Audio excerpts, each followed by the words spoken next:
Fish is one of the healthiest foods that you can eat. It's packed with protein, omega-3 fats, and lots of vitamins and minerals that your body needs.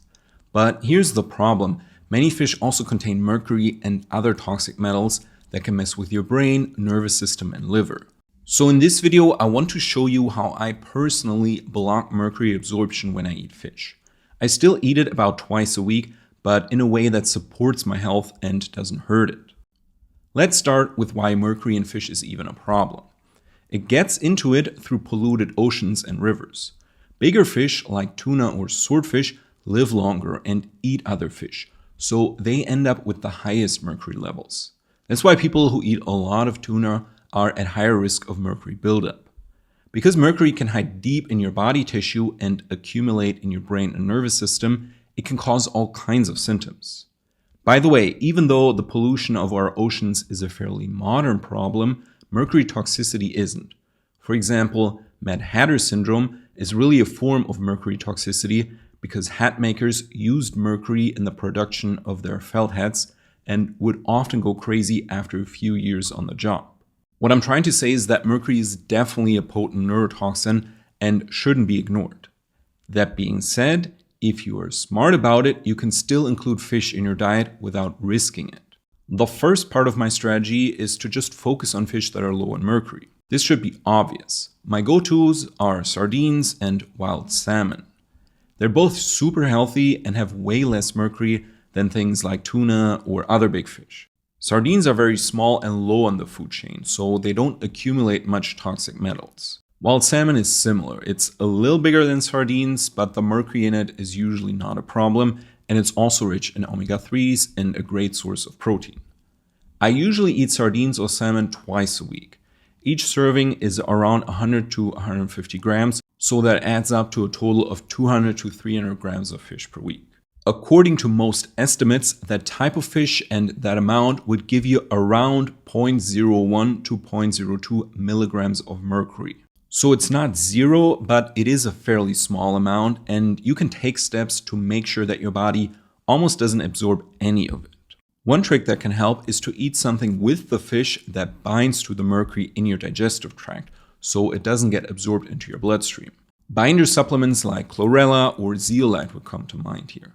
These are natural binders that can grab onto heavy metals in the gut and help you poop them out later on. I have a video on all the different types of toxin binders and their pros and cons, so definitely check it out if you're unfamiliar with them. Especially in the case of zeolite though, you need to keep in mind that taking it with food will also reduce mineral absorption, so there's kind of a trade-off. Because of that, and because I don't always want to take a binder supplement every time I eat fish, I actually rely mostly on food-based binders, so fibrous foods. My favorite ones to reduce mercury absorption are onions, garlic, and cruciferous vegetables like broccoli and cauliflower. These foods are rich in sulfur compounds that help bind and eliminate heavy metals in the gut. They also help support your liver's sulfation detox pathway and come with a lot of fiber that improves overall gut motility. And you also don't need to go crazy with it. A small serving of cooked broccoli or just a little bit of garlic in your fish dish is usually enough to make a difference. Because remember, we are already looking at very small amounts of mercury in the first place.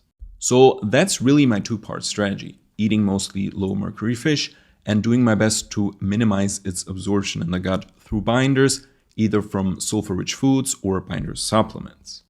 Of course, you will never be able to completely avoid mercury exposure just because it's so abundant in our environment and fish isn't the only source. Dental fillings, industrial pollution, and even old electronics or thermometers can all expose you to some of it. So definitely also work on your body's ability to get rid of mercury once it's already inside your system. I have videos on mercury detox and heavy metal elimination that cover this in more detail. Even though the topic is a pretty crazy rabbit hole, there are a few simple fixes that can help you without going crazy.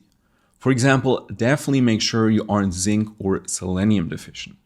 Zinc is important because it helps your body make metallothionein, a special protein that binds to metals and helps eliminate them. If you're low in zinc, your body will have a harder time dealing with any toxic metal exposure, not just mercury. And selenium is just as important. it can directly bind to mercury and make it less toxic. Because the soil in so many regions of the world is low in selenium, many people are borderline deficient, and heavy metal exposure will further decrease your levels.